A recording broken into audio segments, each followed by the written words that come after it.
Hello hello, പൗലോസ് ഉണ്ടോ? പൗലോസ് ഉണ്ട്. നിങ്ങളുടെ ഭർത്താവ് പൗലോസ് ഉണ്ടോന്ന്? അയാൾ ഉണ്ടോ ഉറങ്ങിയോന്നൊക്കെ എനിക്ക് എങ്ങനെ അറിയാം? അല്ല, അയാളിപ്പോ എവിടെയാണ്? 25,000 രൂപയും കൊടുത്ത ഒരു പേഴ്സണൽ ട്രെയിനറെ വെച്ച് ഒരു ഗുണവുമില്ല. അല്ല, ആ ചകിരി തലേന എന്റെ കയ്യിൽ കിട്ടും. ട്രെയിനിങ് പൊളിഞ്ഞായിരുന്നു. ഞാനാണ് ട്രെയിനർ എന്ന് അറിയണ്ട. ഹലോ ഹലോ ഹലോ, നിങ്ങളാരാ? ഞാൻ കൊഞ്ഞനം കുത്തുന്ന പേരോ? Wrong number. ഇങ്ങനൊരു വാക്ക് കണ്ടുപിടിച്ചില്ലായിരുന്നു ആകെപ്പാട് വിട്ടേനെ. 10:03 sharp time. Who is Mr. Ambilikuttan?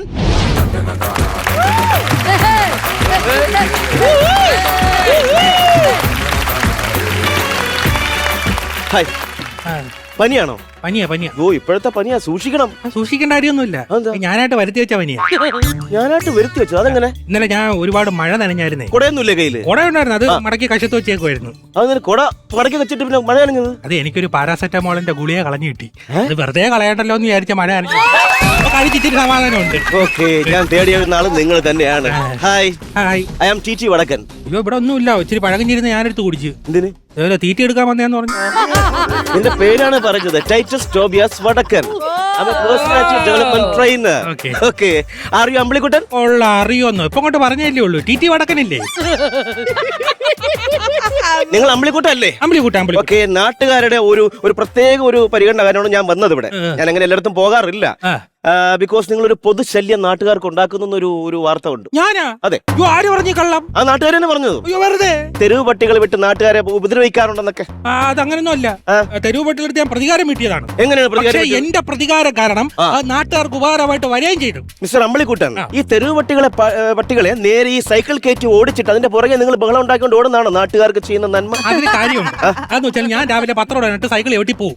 അപ്പൊ ഈ പട്ടികൾ കുറച്ചോണ്ട് എന്റെ പുറകെ ഓടും. ഓക്കെ, അതിന്റെ ബുദ്ധിമുട്ട് അവരും ഒന്ന് മനസ്സിലാക്കണമല്ലോ. അതുകൊണ്ട് ഞാൻ പട്ടിയെ കെട്ടി സൈക്കിൾ ഇരുത്തിയിട്ട് അതിന്റെ പുറമെ ഞാൻ കുറച്ചോണ്ട് ഓടും. Very intelligent. നിങ്ങളെ തന്നെയാണ് ഞാൻ കാണാൻ വേണ്ടിയിരുന്നത്.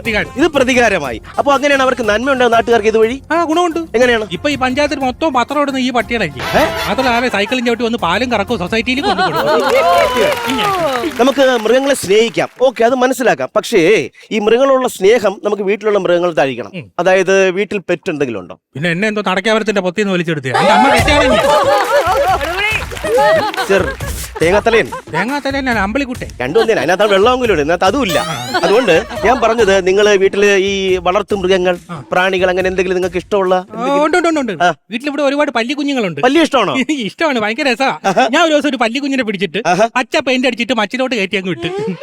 അതിന് അങ്ങനെ മേളില് ഭയങ്കര വഴക്ക് ഇതിന്റെ അച്ഛനും അമ്മയായിട്ട്. ഇത് ഏവന്റെ ആണടി, നീ എന്റെ മാനം കളയോടി, മേലാൽ ഇനി ആ ഓന്തിനെ നീ കണ്ടുപോരുത്. ഭയങ്കര വാളോ ഒരു രസം ഇതൊക്കെ കേൾക്കുമ്പോ. ഓന്തോട്ടുള്ള ഒരു അവഹിതം ഉണ്ടാക്കി വെച്ചില്ലേ? അയ്യോ, കൊള്ളാം കേട്ടോ. പക്ഷെ ഒരു കാര്യം, നിങ്ങൾ കുറച്ച് ഡീറ്റെയിൽസ് എനിക്ക് പറഞ്ഞു തന്നാൽ മാത്രമേ എനിക്ക് ട്രെയിനിങ് തുടങ്ങാൻ പറ്റത്തുള്ളൂ. നിങ്ങൾ എഴുതി വെച്ചിട്ടുണ്ടല്ലേ? അല്ലല്ല, ഇതൊക്കെ എഴുതി വെക്കണം. എങ്കിലും സാറിന് എല്ലാ കാര്യങ്ങളെല്ലാം കൊടുക്കണ്ടേ, ഡീറ്റെയിൽസ് എല്ലാം കൊടുക്കണ്ടേ. അതായത് എനിക്ക് ഇനി വേണ്ട കാര്യം എന്ന് പറഞ്ഞാൽ, നിങ്ങൾ ഇപ്പൊ ഈ വീട്ടില് നിങ്ങളുടെ മാരീഡ് ആണോ? അല്ല, ഞാൻ എന്റെ ഭാര്യയുടെ ആണ്. മനസ്സിലായില്ല? മേരിയുടെ അല്ല, ഞാൻ ഭാര്യയുടെ. എന്റെ ഭാര്യ. നിങ്ങൾ കല്യാണം കഴിഞ്ഞ ആളാണോന്ന്? ഓക്കെ, ഭാര്യ നിങ്ങളോട്ട് പിണങ്ങിപ്പോയല്ലേ? പിണങ്ങിപ്പോയി. എന്തായിരുന്നു കാരണം? ഒരു ദിവസം ഒരു പാറ്റ ഇതുവഴി ഇങ്ങനെ പോയി. അയ്യോ, അവള് പേടിച്ച് അലറി വിളിച്ച് കട്ടിലിന്റെ മൂലയിൽ പോയി ഇങ്ങനെ വിറയ്ക്കുന്നു. അപ്പൊ ഞാൻ ആ പാറ്റയുടെ അടുത്ത് ചോദിച്ചു, നിനക്ക് ഇതൊക്കെ എങ്ങനെ സാധിക്കുന്നതാ? നമ്മളെ കണ്ടി പറ്റുന്നില്ലല്ലോ. പറഞ്ഞു തെറിഞ്ഞോട്ടൊന്നും എന്റെ നേരെ ചാടി ഒരു കയറ്റം. ദേഷ്യം വന്ന് ഞാൻ പറഞ്ഞു, എന്റെ നേരെ ഇങ്ങനെ വരരുത്, മൂക്കാമണ്ട ഇടിക്കാൻ പൊട്ടിക്കുന്നു. നിങ്ങൾക്ക് ദേഷ്യം കൂടുതലാ? പറഞ്ഞു തീർന്നത് ഒറ്റ ഇടി. അയ്യോ, പിന്നെ ഒരാഴ്ച അവളെ കണ്ടതേ ഇല്ല. ഇറങ്ങി പോയി. ഇങ്ങനെയൊക്കെ ഉപദ്രവിച്ചു കഴിഞ്ഞാൽ വീട്ടിൽ നിൽക്കുവോ? പോയില്ല. പിന്നെ ഒരാഴ്ച കഴിഞ്ഞ് എന്റെ കണ്ണിന്റെ നീരൊക്കെ പറ്റിയപ്പോ അവളെങ്ങനെ മിനിമിനാന്ന് കാണാൻ ഇവിടെ ഉണ്ടായിരുന്നു. നിങ്ങൾക്കാണ് കിട്ടിയത്? എനിക്കാ കിട്ടിയത്. പക്ഷെ ഒരു കാര്യം ഞാൻ മനസ്സിലാക്കും, നിങ്ങളുടെ മുഖത്ത് എഴുതി വെച്ചിട്ടുണ്ട്. അതായത് ഇപ്പൊ ഭാര്യയായിട്ട് പിണക്കത്തിലാണെങ്കിലും ഭാര്യയായിട്ട് ഭയങ്കര സ്നേഹമാണ് നിങ്ങൾക്ക് ഉള്ളില്. നിങ്ങളുടെ ഭാര്യയുടെ പേര് സുമ എന്നല്ലേ? അത് പച്ചോത്തി വെച്ചേക്കുന്നു. അയ്യോ, സുമ എന്റെ അളിയന്റെ ഭാര്യയാണ്. നിങ്ങൾ എന്തിനു മുഖത്ത് പച്ചോത്തി വെച്ചേക്കുന്നത്? അത് പച്ചോത്തിയല്ല, അളിയൻ കല്യാണം മുതലോട്ട് ഇടിച്ചു. ഇപ്പോ ഞാൻ മനസ്സിലാക്കിയിടത്തോളം ഇവിടെ ഈ വീട്ടിൽ ഒരു നെഗറ്റീവ് എനർജി ഉണ്ട്.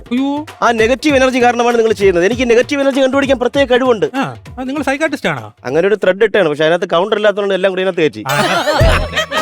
ഓക്കെ, ഈ വീടിന്റെ കിഴക്ക് വശം എന്ന് പറയുന്നത് ഇതാണോ? നിങ്ങളിലായിരിക്കും മിക്കവാറും നെഗറ്റീവ് എനർജി വരുന്നത്. ഓക്കെ റെഡി സാർ സ്കിറ്റ് തുടങ്ങാം ചെറിയ ടച്ചപ്പേ ഉള്ളൂ ഞാൻ തന്നെ ടച്ചപ്പ് പോയാണ്. നെഗറ്റീവ് എനർജി അവിടെ കിടക്കട്ടെ. കൃത്യമായിട്ടുള്ള കാര്യങ്ങൾ എനിക്ക് അറിയണം. അതായത് ഇപ്പോ നിങ്ങൾക്ക് ജീവിതത്തിൽ എപ്പോഴെങ്കിലും എന്തെങ്കിലും വിഷമങ്ങൾ സംഭവിച്ചിട്ടുണ്ടോ? ഉണ്ട്. ഞാൻ നന്നായിട്ട് പഠിക്കുന്ന ഒരു കുട്ടിയായിരുന്നു. പക്ഷെ പഠിക്കാനായിട്ട് ബുക്ക് അങ്ങോട്ട് തുറന്നു വെച്ചാ വെള്ളം അടിച്ചോണ്ട് വന്നിട്ട് ഭയങ്കര ബഹളം, ബുക്ക് വലിച്ചു കീറും, പെങ്ങന്മാരെ പിടിച്ച് തള്ളും, അമ്മയെ ചീത്ത വിളിക്കും, വീട്ടിലെ സാധനങ്ങളൊക്കെ അടിച്ചു പൊട്ടിക്കും, ഒരു സമാധാനവും ഇല്ല. അമ്പിളിക്കുട്ടൻ, മടുത്ത്. മിക്ക വീടുകളിലും കാണും ഇങ്ങനെ കുറെ അച്ഛന്മാര് മക്കളെ പഠിക്കാൻ സമ്മതിക്കില്ല. ഭയങ്കര ദുരിതമായിരിക്കും. വിഷമിക്കണ്ട. എന്റെ അച്ഛൻ വെള്ളം അടിക്കൊന്നുമില്ല. പിന്നെ ഇത് ആരെ കാര്യം പറഞ്ഞത്? ഞാൻ തന്നെ. ഇനി ഇന്നും ഇതൊക്കെ തന്നെ റിപ്പീറ്റ് ചെയ്യണമെന്ന് ആലോചിക്കുമ്പോഴാണ് ഒരു കൈസഹായത്തിന് പോലും ആരുമില്ല. അറിയാമോ അമ്പിളിക്കുട്ടൻ, നിങ്ങൾ മാന്യമായിട്ട് എല്ലാവരോടും പെരുമാറണം, സ്നേഹമായിരിക്കണം. നിങ്ങളുടെ ഭാര്യ വീട്ടുകാരായിട്ട് നിങ്ങൾ എങ്ങനെയാണ്? നല്ല സ്നേഹത്തിലാണോ? ഭാര്യയുടെ അമ്മ അച്ഛൻ? ഇപ്പൊ കാണിച്ചു തരാം. എന്റെ അമ്മായിയമ്മയെ വിളിക്കാം. സ്നേഹത്തോടെ സംസാരിക്കണം കേട്ടോ. കേട്ടോണേ. ഓക്കെ.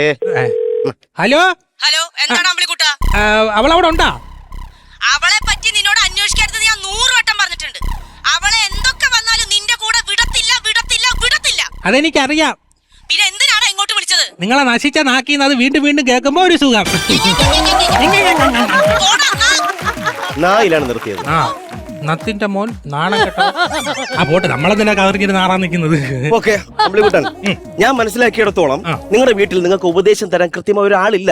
ഒരു മുതിർന്ന ഒരാൾ വീട്ടിൽ വേണം. ഉണ്ടായിരുന്നു. ആര്? എന്റെ അപ്പൂപ്പൻ. ആണോ? അപ്പൂപ്പൻ ആളെങ്ങനാ? അപ്പൂപ്പൻ ഞാനെന്ന് വെച്ചാൽ ജീവനായിരുന്നു. ആണല്ലേ? അപ്പൂനോ? അപ്പൂപ്പന്റെ ജീവൻ പോയല്ലോ. അതെങ്ങനെ? അപ്പൂപ്പന് ഭയങ്കര ഈ ആള് മറ്റേ ഇതുണ്ടല്ലേ, മറ്റേ അഗസ്തി കൂടം, അത് കണക്കിരിക്കും. എന്ന് വെച്ചാ ലാബിലൊക്കെ കാണൂല എല്ല് ഇങ്ങനെ വെച്ചിട്ട് അസ്ഥി കൂടം, അത് കണക്കിരിക്കും. അപ്പൊ പുള്ളിക്ക് ഭയങ്കര ആഗ്രഹമായിരുന്നു. 90 വയസ്സുണ്ടേ ഈ അമ്മുമ്മേരെ ഈ പേര് ഇവിടെ നിന്ന് ടാറ്റു കുത്തണമെന്ന്. ആയമായ മനുഷ്യനല്ലേ, നമ്മളല്ലേ ആഗ്രഹം സാധിച്ചു കൊടുക്കണം. ഞാൻ നേരെ ടാറ്റു സെന്ററിൽ കൊണ്ടുപോയി. ടാറ്റു അടിക്കുന്ന മെഷീൻ ഓൺ ചെയ്ത് ഇങ്ങനെ വരച്ചോണ്ടിരിക്കുക. അപ്പൊ അപ്പൂപ്പന്റെ എല്ലും ടാറ്റു അടിക്കുന്ന മെഷീനും തമ്മിൽ ഒരഞ്ഞിട്ട് തീ പിടിച്ച് ആദ്യം അപ്പൂപ്പ കത്തി, പിന്നെ ടാറ്റു സെന്റർ കത്തി, ടാറ്റു അടിക്കുന്നവ നിന്ന് കത്തി. അങ്ങനൊരു വല്ലാത്തൊരു സാഡ് സിറ്റുവേഷൻ നിങ്ങളുടെ ജീവിതത്തിൽ ഉണ്ടായിട്ടുണ്ട്. ആ ഒരു ഇമ്പാക്ട് ഇപ്പോഴും നിങ്ങളുടെ മനസ്സിനെ ബാധിക്കുന്നു. അമ്പിളിക്കുട്ടൻ ആദ്യം വായന തുടങ്ങണം. പുസ്തകങ്ങളെ സ്നേഹിക്കണം. ഒരുപാട് പുസ്തകങ്ങളെ സ്നേഹിച്ചേ പറ്റും. പുസ്തകങ്ങൾ വായിക്കാറുണ്ടോ? പിന്നെ ഞാൻ ഇന്നലെ കൂടെ നോവൽ വായിച്ചേ. ഒരു ദിവസം ഒരു 10 പേജെങ്കിലും വായിക്കണം. 10 കിടില നോവലായിരുന്നു. 250 പേജ് ഉണ്ടായിരുന്നു. ഒറ്റ ഇരിപ്പ് ഞാൻ വായിച്ചു തീർത്ത്. ഏതാണ് നോവലിന്റെ പേര്? നോവലിന്റെ പേര് എന്തോന്ന് എനിക്ക് ഓർമ്മയില്ല. ഓദറിന്റെ പേര് ഏതാ ഒരു കൂതറ. കഥാപാത്രങ്ങൾ കേട്ട് എനിക്കറിയാൻ പറ്റും. ഞാനും നോവൽ വായിക്കാറുണ്ട്. കഥാപാത്രങ്ങൾ ഇഷ്ടം പോലെ ഉണ്ട്. ഇഷ്ടംപോലെ കഥാപാത്രങ്ങൾ. മഹാഭാരതം കഴിഞ്ഞാൽ എനിക്ക് തോന്നുന്നു ഏറ്റവും കൂടുതൽ കഥാപാത്രമുള്ളത് ഇതിനകത്ത്. അത്രയും കഥാപാത്രമുള്ള നോവൽ ഏതാണെന്ന് വില്യം ഷേക്സ്പിയർ. ഇങ്ങനെ സൈഡിൽ മൊത്തം കഥാപാത്രങ്ങളുടെ പേരാണ്. ഇപ്പുറത്ത് കുറെ അക്കങ്ങളും ഇങ്ങനെ വെച്ചിട്ട്. നോവലിന്റെ പേര് ഞാൻ പറഞ്ഞുതരാം. Telephone directory. അങ്ങനെ ഏതാണ്ടാ. നല്ല രസമായിരുന്നു വായിക്കാൻ. ത്രില്ലിംഗ് ആയിരുന്നു. ഒരു ജോലിക്ക് വേണ്ടി ശ്രമിച്ചൂടെ? ജോലിക്ക് വേണ്ടി ഞാൻ ഒരുപാട് ശ്രമിച്ചു, പക്ഷെ ജോലി കിട്ടുന്നില്ല എനിക്ക്. ഒരിടത്തും ജോലിക്ക് ശ്രമിച്ചില്ല. ഞാൻ പിന്നെ ഇടയ്ക്ക് ജോലി കിട്ടാൻ വേണ്ടി ഞാൻ ബാങ്കിൽ നിന്ന് ലോൺ എടുത്തു. മനസ്സിലായില്ല? അത് ഇപ്പൊ നമ്മളൊരു ഹോട്ടലിൽ ആഹാരം കഴിക്കാൻ പോയി നമ്മൾ കഴിച്ചു കഴിഞ്ഞിട്ട് പൈസ കൊടുക്കില്ലെങ്കിൽ അവരെന്ത് ചെയ്യും? നമുക്ക് അവിടുത്തെ പാത്രങ്ങൾ കഴിവിടെ ജോലി തരും. അത് തന്നെ, ഞാൻ ബാങ്കിൽ നിന്ന് ലോൺ എടുത്തിട്ട് തിരിച്ചടച്ചില്ല. ജോലി കിട്ടുമെന്ന് വിചാരിച്ചിട്ട്, പക്ഷെ കിട്ടിയില്ല. ഇനി ജോലി തിരക്കണ്ട. കാണാനൊക്കെ അത്യാവശ്യം നല്ല സുന്ദരനാണ്. ഒരു സിനിമയിലും എല്ലാം ചാൻസ് ചോദിച്ചൂടെ? ഞാനാ? എന്നാ പിന്നെ ഞാൻ അങ്ങോട്ട് പൈസ കൊടുത്തെങ്കിലും സിനിമയിൽ അഭിനയിക്കും. സിനിമയിൽ അഭിനയിച്ചാൽ നമുക്ക് ഇങ്ങോട്ട് പൈസ കിട്ടും. ഇങ്ങോട്ട് പൈസ കിട്ടുമോ? ഇങ്ങോട്ട് പൈസ കിട്ടുമെന്നാ. പിന്നെ ആ ചേതാമനും നോബിയൊക്കെ പ്രൊഡക്ഷൻ ഫുഡ് ഇതിനാണ് അവിടെ പോയി കിടക്കണത്. ഇപ്പൊ ഉറക്കം കിട്ടാറുണ്ടോ? ഇല്ല, ആരും പതുക്കെ തരാറില്ല. ഉറക്കം തന്നെ തരുന്ന പ്ലച്ചോനെ കിട്ടാറുണ്ട്. നിങ്ങൾക്ക് അടി കിട്ടുന്ന കാര്യമല്ല ഞാൻ പറഞ്ഞത്. അതായത് നിങ്ങൾക്ക് ജീവിതത്തിൽ ഉറക്കം കിട്ടാറുണ്ടോ? പിന്നെ വേറെ കാര്യമാണ്, ഞാൻ എപ്പോ ഉറങ്ങിയാലും ഒരു 10,000 രൂപ എടുത്ത് എന്റെ പോക്കറ്റ് വെച്ചിട്ടേ ഉറങ്ങാറുള്ളൂ. അതിന് ഉറങ്ങുമ്പോൾ 10,000 രൂപ വെക്കുന്നത് അബദ്ധവശാൽ നമ്മൾ ഈ സ്വപ്നത്തിൽ അമേരിക്കയിൽ അങ്ങനെ ചെന്ന് പെട്ട് നമ്മൾ പൈസ ഇല്ലാതെ തെണ്ടി പോവല്ലോ. ഭാഷ അറിഞ്ഞൂടാ. ഇംഗ്ലീഷ് ഭാഷാ സഹായം കൂടെ വാങ്ങിച്ചു വെച്ചോ. നാളെ ഭാഷ അറിയണ്ട. അതെ, അങ്ങനെ കാര്യങ്ങൾ ചെയ്യാം. അപ്പൊ ഈ ഉറക്കത്തിൽ നിങ്ങൾക്ക് ബുദ്ധിമുട്ട് വരാനുള്ള സ്വപ്നം കാണാറുണ്ട്. എന്നെ ഈ പ്രേതവും ഭൂതവും പിശാചൊക്കെ ഇങ്ങനെ ആക്രമിക്കാൻ വരും. എനിക്ക് ഭയങ്കര പേടിയാണ് ഭൂതവും പ്രേതവും പിശാചും. So sad, so silly. നിങ്ങളിപ്പോ ഏത് യുഗത്തിലാണ് താമസിക്കുന്നത്? ഈ യുഗത്തില് എന്ത് ഭൂതം പ്രേതം? അതൊക്കെ ഒരു അന്ധവിശ്വാസം മാത്രമാണ്. അങ്ങനെ ഒരു സംഭവം ഇല്ല. അന്ധവിശ്വാസം മാത്രമാണ് തികച്ചും.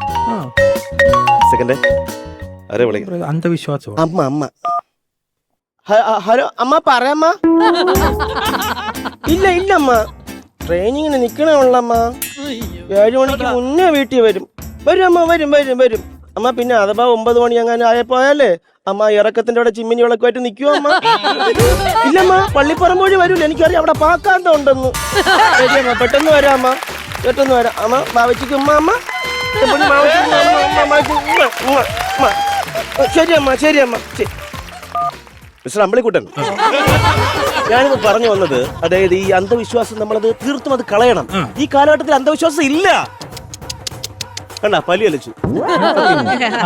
എന്റെ പല്ലിയാണ് ഞാൻ പച്ച അടിച്ചിട്ട് തന്തയില്ലാത്തവനേടാ. എന്താ മിസ്റ്റർ അമ്പളിക്കുട്ടൻ, നിങ്ങളുടെ ജീവിതത്തിൽ ഭാര്യ കാരണം ഒരുപാട് പ്രശ്നങ്ങൾ ഉണ്ടായി എന്ന് പറഞ്ഞു. അപ്പൊ ഭാര്യ കാരണം നിങ്ങൾക്കുണ്ടായ ആ ശല്യം, ആ ഉപദ്രവം, ഡിസ്റ്റർബൻസ് എന്താണ്? ഞാൻ വെറുതെ ഉറങ്ങി കിടക്കുമ്പോ ഭാര്യ വരുന്നു, എന്നെ കെട്ടിപ്പിടിക്കുന്നു, ഉമ്മ വയ്ക്കുന്നു, ഐ ലവ് യു എന്ന് പറയുന്നു. ഇതൊക്കെ എനിക്ക് ബുദ്ധിമുട്ടാണ്. ഇത് ഡെയിലി ഉണ്ടോ? എന്നും ഉണ്ട്. വേറെ തോന്നരുത്. തൽക്കാലത്തേക്ക് ഞാൻ ഇപ്രാവശ്യം അമ്പളിക്കുട്ടം കളിക്കട്ടെ. ഒരു കാര്യം ചെയ്യണം. ഞാൻ പറയുന്ന കാര്യം 21 ദിവസം കൃത്യമായിട്ട് നിങ്ങൾക്ക് ചെയ്യാൻ പറ്റുമോ? ചെയ്യാൻ പറ്റും. ഉറപ്പായിട്ട് ചെയ്ത് നിങ്ങൾ കൃത്യമായിട്ട് നിങ്ങളുടെ ജീവിതത്തിലേക്ക് മുന്നേറാൻ പറ്റും. നമ്മുടെ പേഴ്സണാലിറ്റി ഡെവലപ്പ് ആയി വരികയും ചെയ്യും. നമ്മൾ ആദ്യം നമ്മളെ വിശ്വസിക്കണം. സെൽഫ് കോൺഫിഡൻസ് വേണം. രാവിലെ 21 ദിവസം 21 പ്രാവശ്യം ഉച്ചത്തിൽ ഉറക്കെ ആര് തടഞ്ഞാലും നിർത്തരുത്. നിങ്ങൾ വിളിച്ച് പറഞ്ഞുകൊണ്ടിരിക്കണം, ഞാൻ സൂപ്പറാണ്, ഞാൻ ഏറ്റവും മികച്ചവനാണ്, ഇന്നത്തെ ദിവസം എന്റേതാണ്, ഞാൻ എന്റെ ഭാര്യയെ ഒരുപാട് സ്നേഹിക്കും, ഞാൻ ഇഷ്ടപ്പെടും, ഉമ്മ വയ്ക്കും, കെട്ടിപ്പിടിക്കും, എന്റെ ഭാര്യയിൽ എനിക്കുണ്ടാകുന്ന കുഞ്ഞുങ്ങൾ നാളെ ലോകത്ത് എന്റെ പേരിൽ അറിയപ്പെടും. ഇത് ഉച്ചത്തിൽ വിളിച്ചു പറയണം. ആര് തടഞ്ഞാലും നിർത്തരുത്. എന്റെ ട്രെയിനർ സൂപ്പറാണ്. അതൊക്കെ പിന്നെ പറയാം. എന്റെ ട്രെയിനർ കഴിവുള്ളവനാണ്. എന്റെ ട്രെയിനർ എന്റെ ഭാര്യയെ കെട്ടിപ്പിടിക്കും, ഐ ലവ് യു എന്ന് പറയും. എന്റെ ഭാര്യയിൽ എനിക്കുണ്ടാകുന്ന കുഞ്ഞുങ്ങൾ നാളെ എന്റെ ട്രെയിനറിന്റെ പേരിൽ അറിയപ്പെടും. എന്റെ ട്രെയിനർ സൂപ്പറാണ്. എന്റെ ട്രെയിനർ കഴിവുള്ളവനാണ്. എന്റെ ഭാര്യയെ കെട്ടിപ്പിടിക്കും, ഉമ്മ വയ്ക്കും, എന്റെ ഭാര്യയെ ഐ ലവ് യു എന്ന് പറയും. എന്റെ ഭാര്യയിൽ എനിക്കുണ്ടാവുന്ന കുഞ്ഞുങ്ങൾ നാളെ എന്റെ ട്രെയിനറിന്റെ പേരിൽ അറിയപ്പെടും. എന്റെ ട്രെയിനർ കഴിവുള്ളവനാണ്. എന്റെ ട്രെയിനർ സൂപ്പറാണ്. എവിടെ പോന്നു? ഞാൻ ഇനി മുതൽ ടി വടക്കനല്ല, ടി അമ്മണിക്കുട്ടൻ വടക്കൻ. അതൊന്നും നിന്നെ പോലെ നാട്ടുകാരെ ഇങ്ങനെ ഭ്രാന്തെടുപ്പിക്കാം. ഒരു മിനിറ്റ്, ആന്റി പോട്ടാ. ഹലോ, എന്താ ഈ ആന്റി? ആരാ ആന്റി? ഏത് ആന്റി? ചുമ്മാ ചേച്ചി, ആന്റി ക്ലൈമാക്സ് എനിക്ക് ഭയങ്കര ഇഷ്ടം, അതുകൊണ്ട് പറഞ്ഞതാ. പോടെ വാ.